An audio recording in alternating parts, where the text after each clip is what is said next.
எறா தொக்கு எறா ஃப்ரை ரெண்டும் எப்படி செய்கிறதுன்னு பார்க்கலாம்.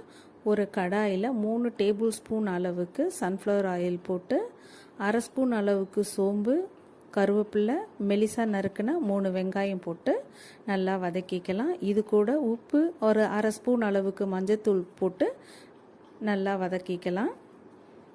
4 தக்காளி எடுத்திருக்கேன். இதுக்கு அதை நீளமாக நறுக்கி நல்லா வதங்கின வெங்காயத்தில் போட்டுக்கலாம்.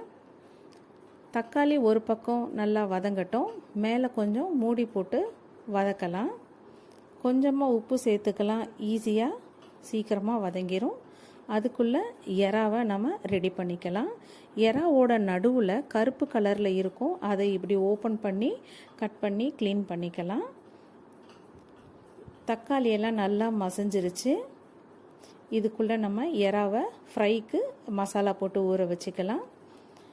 சின்ன ஸ்பூன் அளவுக்கு இஞ்சி, மஞ்சள் தூள், கார்ன்ஃப்ளோர், தேவையான அளவு உப்பு, தனி மிளகாத்தூள், கெட்டியான தயிர் அரை ஸ்பூன் போட்டு நல்லா மிக்ஸ் பண்ணி ஊற வச்சுக்கலாம். எறா குழம்புக்கு 4 ஸ்பூன் அளவுக்கு மிளகாய்த்தூள் போட்டிருக்கேன், குழம்பு மிளகாய்த்தூள். எறா குழம்புக்கு நம்ம புளிப்பு இல்லை தேங்காய் ரெண்டுமே போட போகிறது கிடையாது. அதனால் கொஞ்சமாக காரம் போட்டாலுமே அது அதிகமாக தெரியும். அதனால் கொஞ்சம் காரம் பார்த்து போட்டுக்கோங்க. 3 ஸ்பூன் வேணும்னா கூட போட்டுக்கலாம். குழம்புக்கு நமக்கு தேவையான அளவு திக்னஸ்க்கு தண்ணி போட்டு எறா வெந்ததுக்கப்புறம் ஸ்டவ் ஆஃப் பண்ணிவிட்டு கொத்தமல்லி போட்டு மூடி வச்சுக்கலாம். இப்போது எறா ஃப்ரை பண்ணுறதுக்காக கனமான இரும்பு வாணலியில் நல்லா காஞ்சதுக்கப்புறம் எண்ணெய் போட்டுக்கலாம். எறாவை கொஞ்சம் கொஞ்சமாக போட்டு வறுத்துக்கலாம். எறா வழுவழுன்னு இருக்கிறதுனால அதில் மசாலா கோட் ஆகாது, தனியாக வந்துடும்.